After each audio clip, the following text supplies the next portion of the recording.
बहुत समय पहले की बात है। राजपुर नामक गांव में किशन नाम का एक गरीब किसान अपनी पत्नी मीना और बेटे राजू के साथ एक छोटे से घर में रहता था। उसके पास एक छोटा सा खेत था जिसमें वह सब्जियों की खेती करता और उसे गांव में घर घर जाकर बेचकर उससे जो भी पैसे मिलते उसे अपने परिवार का गुजर बसर किया करता था।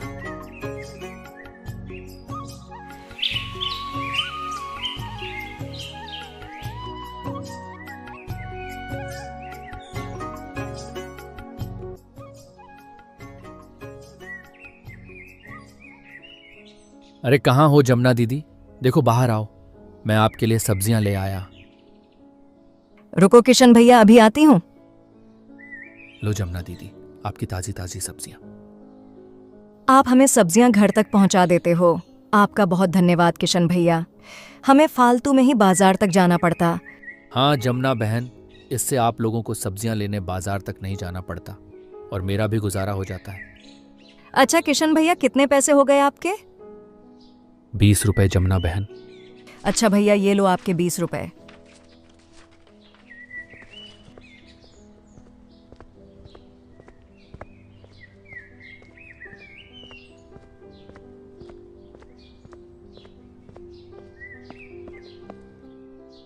अजी आ गए आप।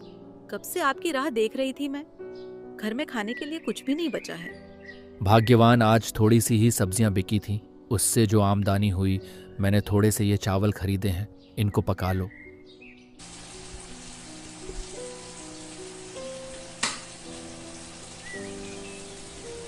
मीना उन थोड़े से चावलों को पकाती है और फिर पूरा परिवार साथ मिलकर खाना खाते हैं।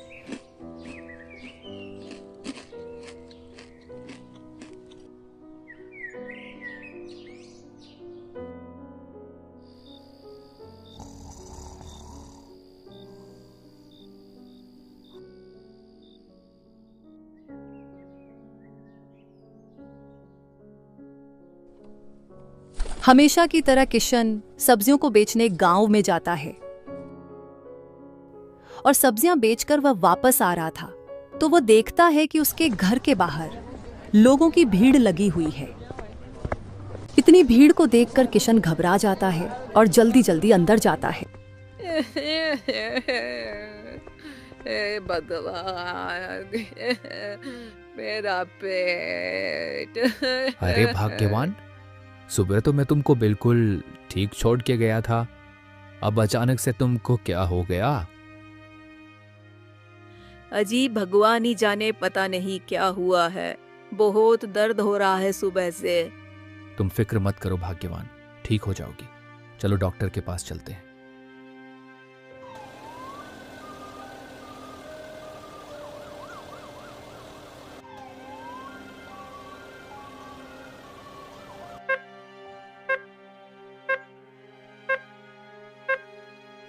देखो, माफी चाहता हूं भाई, मैंने बहुत कोशिश कर ली लेकिन ये ठीक नहीं हुई।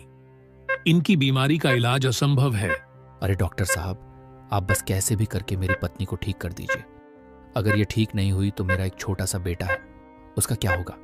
भाई, इनका ठीक होना तो अब ऊपर वाले के ही हाथ है।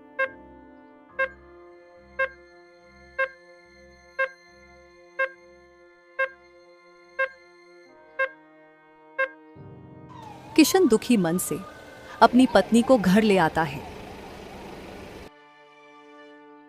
किशन हार नहीं मानता है। उसके पास जितनी भी थोड़ी बहुत जमीन थी उसे वह बेच देता है और अपनी पत्नी को अच्छे से अच्छे डॉक्टर को दिखाता है। लेकिन मीना की सेहत फिर भी वैसे की वैसी ही थी। किशन यह सब देखकर बहुत घबरा जाता है। ए भगवान, ये इसे अब अचानक से क्या हो मेरा?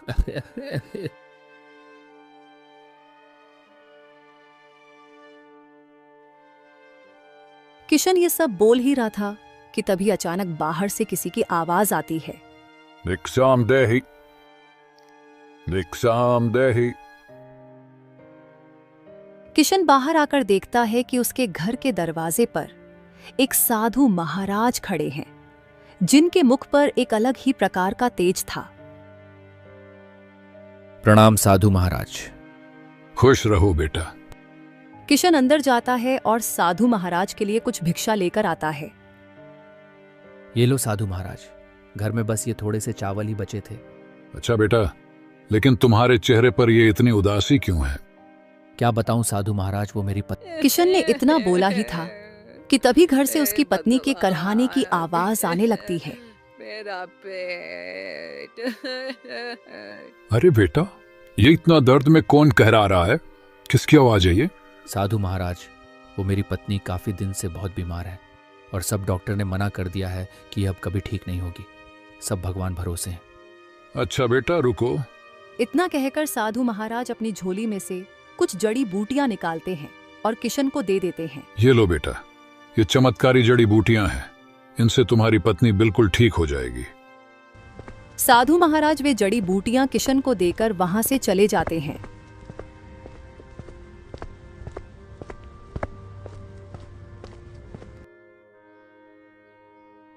किशन उन जड़ी बूटियों से औषधि तैयार करता है और अपनी पत्नी को पिलाता है।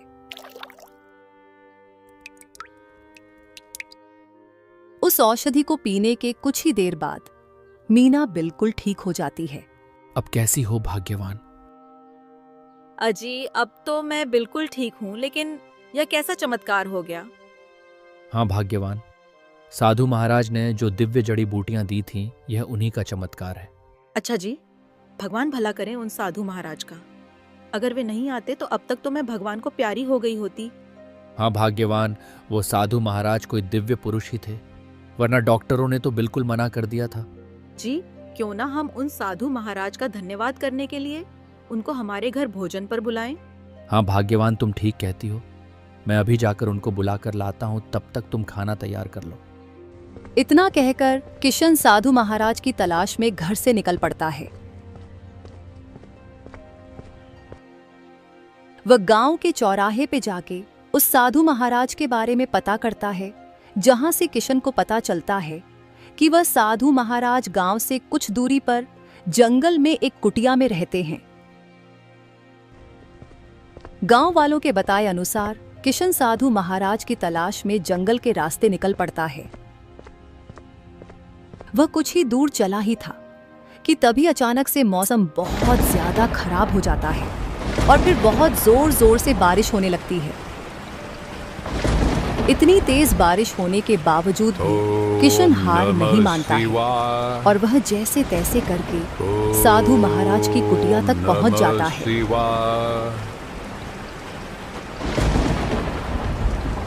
किशन देखता है कि साधु महाराज इतनी तेज बारिश में भी अपनी तपस्या में लीन थे। ओम नमः शिवाय। प्रणाम साधु महाराज। खुश रहो बेटा। आज कैसे आना हुआ? साधु महाराज, आपने जो जड़ी बूटियां दी थी उनसे मेरी पत्नी बिल्कुल ठीक हो गई और उसने बोला है कि आप हमारे घर खाने पर आओ। ओह अच्छा, क्यों नहीं बेटा, ये थोड़ी सी बारिश रुक जाए फिर हम चलेंगे। हाँ महाराज, ये हमारे लिए बड़े सौभाग्य की बात होगी। कुछ देर बाद बारिश बिल्कुल रुक जाती है। फिर साधु महाराज किशन के साथ उसके घर की ओर चल पड़ते हैं।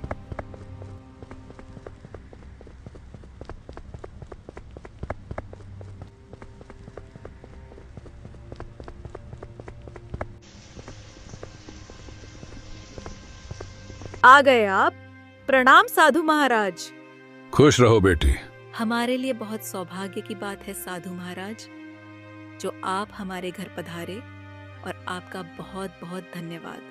अगर उस दिन आप नहीं आते तो आज शायद मैं जिंदा नहीं होती। अरे बेटी, असहायों की मदद करना तो मेरा कर्तव्य है। अजी, आप महाराज जी के लिए आसन लगा दीजिए, मैं खाना लगा देती हूँ। आइए साधु महाराज, मैंने आपके लिए भोजन लगा दिया है, आप इसे ग्रहण कीजिए। मैंने बस यह थोड़े से चावल ही बनाए हैं और मेरे बीमार होने के बाद घर के हालात इतने खराब हो गए हैं कि गुजारा भी बड़ी मुश्किल से हो पाता है। साधु महाराज भोजन करने बैठ जाते हैं और उन साधारण से चावलों को बड़े ही चाव से खाते हैं और कहते हैं, अरे वाह बेटी, क्या ही स्वादिष्ट भोजन बनाया है। इसे खाकर तो मेरी आत्मा तृप्त हो गई और मैं आपकी सेवा भाव से बहुत प्रसन्न हुआ। बताओ बेटा, आपको क्या चाहिए? साधु महाराज, हमें ज्यादा कुछ नहीं चाहिए। आप तो बस हमें इतना आशीर्वाद दीजिए कि हमारा जीवन यापन अच्छे से होता रहे, क्योंकि हमारे पास जितनी भी थोड़ी बहुत जमीन थी उसे मजबूरी में बेचना पड़ा। इससे हालात अब इतने बुरे हो रहे हैं, पूछो मत। जीवन यापन भी बड़ा मुश्किल से हो रहा है। किशन की मजबूरी और गरीबी साधु महाराज को साफ दिख रही थी, जिससे साधु महाराज काफी भावुक हो जाते हैं। फिर वे अपनी दिव्य शक्तियों से एक चक्की प्रकट करते हैं। ये लो बेटा, ये कोई साधारण चक्की नहीं है। इससे तुम जो मांगोगे ये तुम्हारी वो इच्छा पूरी कर देगी, और इच्छा पूरी होने पर इसे हरे रंग के कपड़े से ढक देना। अच्छा साधु महाराज, आपके इस अमूल्य उपहार के लिए आपका बहुत बहुत शुक्रिया।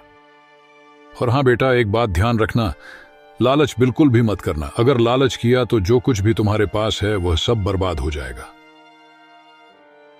इतना कहकर वे साधु महाराज वहां से चले जाते हैं।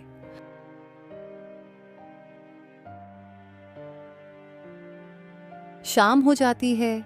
किशन के घर में खाने को कुछ भी नहीं बचा था, तो वह उस चक्की को बोलता है, हे जादुई चक्की, हमें दाल और चावल दे।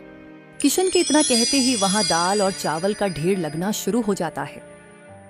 यह सब देख किशन की पत्नी चौंक जाती है और कहती है, अजी, यह तो कमाल हो गया। ये तो सच में जादुई चक्की है। हाँ भाग्यवान। और फिर वे उस चक्की को हरे रंग के कपड़े से ढक देते हैं और फिर उन दाल चावलों को पकाया। उस दिन वे भरपेट खाना खाते हैं और फिर सो जाते हैं।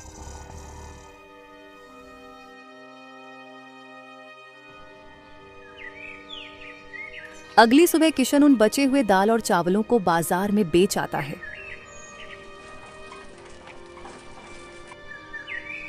इसी तरह वह रोज वही कर्म अपनाकर कभी घी, कभी तेल, कभी चावल, कभी शक्कर और भिन्न भिन्न प्रकार के मसाले उस चक्की से निकालकर उन्हें बाजार में बेच आता, जिससे उसको बहुत मुनाफा होता।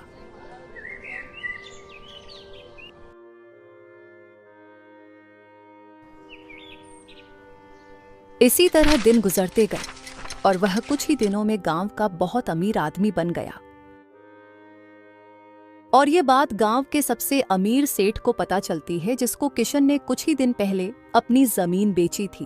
अरे, कुछ दिन पहले तो यह भूखे मर रहा था, अब अचानक इसके हाथ क्या लगा जो यह मुझसे भी ज्यादा अमीर हो गया? इसका तो मैं पता लगाकर ही रहूंगा।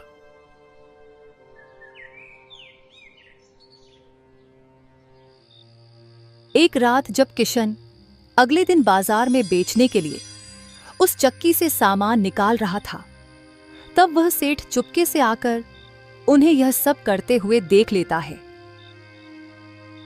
अच्छा, तो यह माजरा है सारा।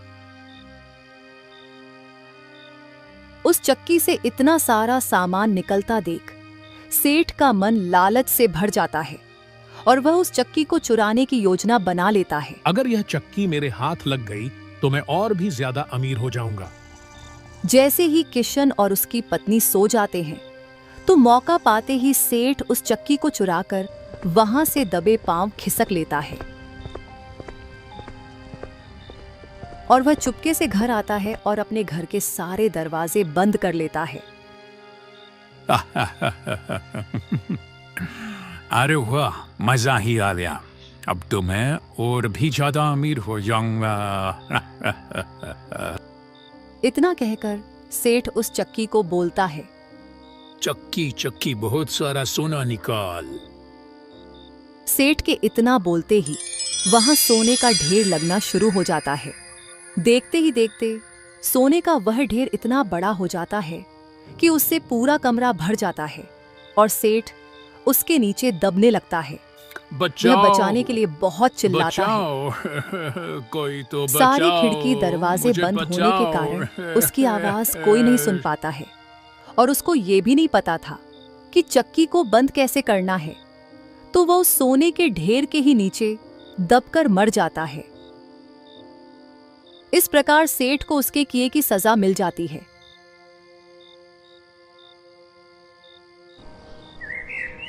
किशन की ईमानदारी और सच्चाई उसे खुशहाल जीवन की ओर ले जाती है।